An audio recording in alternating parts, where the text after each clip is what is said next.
ଆଇଲେ ହେବ ନା ବେପାରରୁ ଯାଇକି ଆସିବ ତାହେଲେ ପହଞ୍ଚି ଯାଏନା ନରେନ୍ଦ୍ର ପୋଖରୀ ଆଉ ଏଇଠି ଅଲଗା ପହଞ୍ଚିଲ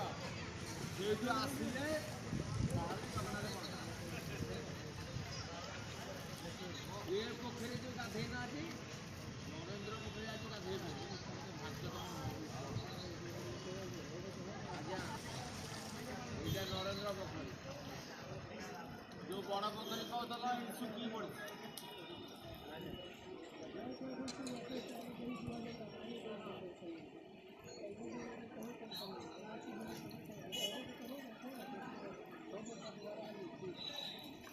ପୋଖରୀ ଯେ ଗାଧେଇବା ତାର 100 ପାପ ଗଲା